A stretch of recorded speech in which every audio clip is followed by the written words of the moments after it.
চলে এসেছি বন্ধুরা আজকে একটা উনুনের ব্লগ নিয়ে। আজকে তোমাদের সঙ্গে শেয়ার করব উনুনটা কিভাবে বানিয়েছি। আর যারা কখনো উনুন করোনি তোমরা, তারা কিন্তু এই উনুনটা বানিয়ে নিতে পারো খুব সহজে। আর মাটির মধ্যে কি মিক্স করলে উনুনটা ফাটবে না সেটাও আমি তোমাদেরকে জানিয়ে দেবো। তো এখানে আমি কিন্তু মাটিটা মিক্স করলাম তুষ দিয়ে। আরও কি মিক্স করলে উনুনটা ফাটবে না সেটাও আমি তোমাদেরকে জানিয়ে দেবো। আর আমার কাছে ঢালাই করাগুলো একদম ঝাঁঝরা হয়ে গেছে, কারণ এটা অনেক বছর হয়ে গেছে, প্রায় 7 বছর 8 বছর হয়ে গেছে এর মধ্যে উনুনটা থাকার। যেহেতু রান্না পুজোর সময় উনুনটা করলে আমি কিন্তু সারা বছর ওই উনুনে রান্না করি, তো ওই জন্য এই উনুন বানানোর জন্য আমার কাছে আর ঢালাই করা ছিল না। তো এইটা দুটো একসঙ্গে করে এর মধ্যে একটু ভাবলাম মাটিটা নেপে দিয়ে এই বছরটা বানিয়ে নিই। আর এর মধ্যে একটা যদি নতুন ঢালাই করা কোথাও পাই সেটা আনিয়ে রাখবো।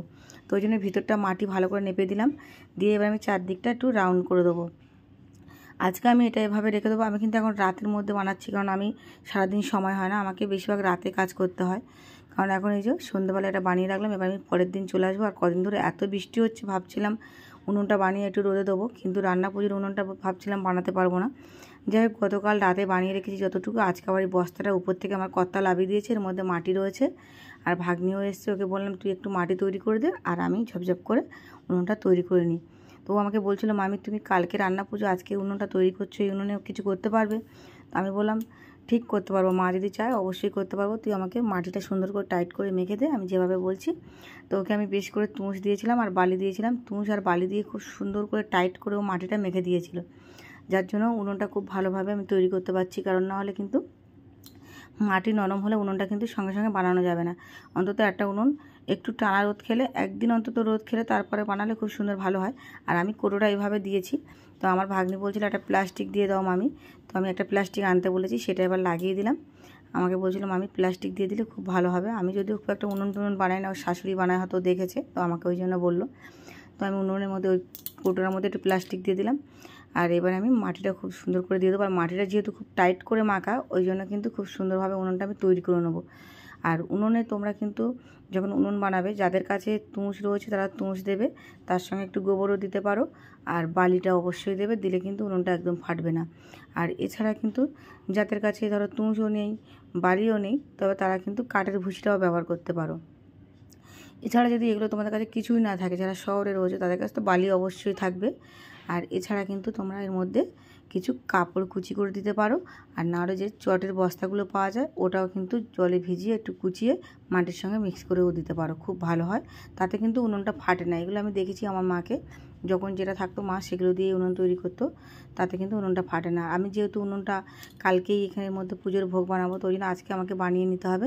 তাই আজকে আমি এখন উনুনটা কেটে সুন্দর করে একদম ঠিক করে নেবো। আর একটুখানি বাকি রাখতে হবে, তার কারণ উনুনের মুখোটা আমি খুলতে পারবো না, যেহেতু মুখটা করেছি, যে মুখটা ওটা তো একদম নরম, সবে সবে আমি এক্ষুনি বানিয়েছি।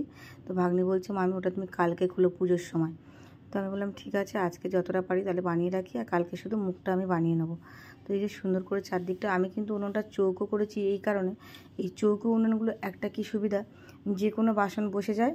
আর বিশেষ করে সব রকমের বাসন, মানে এখানে কিন্তু এর মধ্যে এই উনুনটার মধ্যে কিন্তু আমি 50 জন লোকের রান্নাও করতে পারবো। মানে যেহেতু ভারী জিনিস এর মধ্যে দিতে পারবো, কোনো সমস্যা হবে না।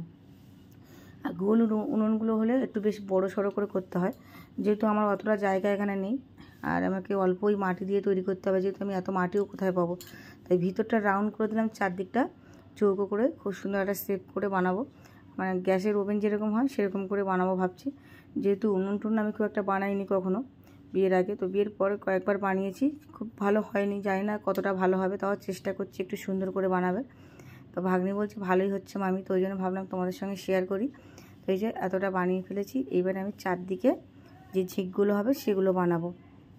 এখানে নিয়ে নিয়েছি একটু তুষ, এর মধ্যে এবার আমি একটু মাটি দিয়ে সুন্দর করে রাউন্ড করে এটা ত্রিভুজের মতো বানিয়ে নেবো, তেকোনা এভাবে।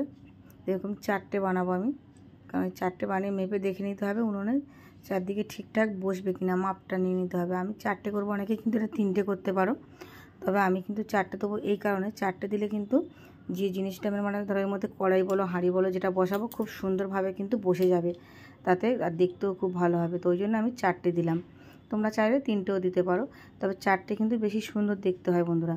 এই যে এখানে আমি একটা এখন গামলা বসিয়ে দেখে নিলাম কতটা সুন্দরভাবে বসেছে। আর খুব সুন্দরভাবে আমি এবার মাটি দিয়ে কষ দিয়েও দিলাম সুন্দরভাবে, যেহেতু সবে সবে নরম একদম, খুব বেশি আমি এটার উপর চাপ দিতে পারছি না। ঠিক আছে বন্ধুরা, আমি এটা পরের দিন আমি তোমাদের দেখাবো রান্না পুজোর ভাত বানাবার সময় তখন উনুনের মুখটা আমি খুলবো। যেহেতু এখন প্রচণ্ড নরম তাই মুখটা আর খুললাম না, মুখটা আমি এভাবেই রেখে দেবো। আর পরের দিনে আমি এটাকে মুখটা খুলে নেবো। আর আমি এটা রুমের মধ্যেই করছি, কারণ বাইরে প্রচণ্ড বৃষ্টি হচ্ছে। ভাবছিলাম বোধহয় উনুনটা আর বানাতে পারবো না, তো ওই জন্য অবশেষে উনুনটা বানালাম। যাই হোক, পুজোর জন্য মায়ের আশীর্বাদে উনুনটা যেন ঠিকঠাক থাকে। তো এই যে বন্ধুরা, আজকে হচ্ছে কি পুজো, এখন রাতে পুজোর ভোগে বানাবো বলে আগে প্রথমে মাটির হাঁড়িগুলো সুন্দর করে মেজে নিয়েছি, তারপরে এবারে আমি উনুনটাকে ঠিক করে নেবো।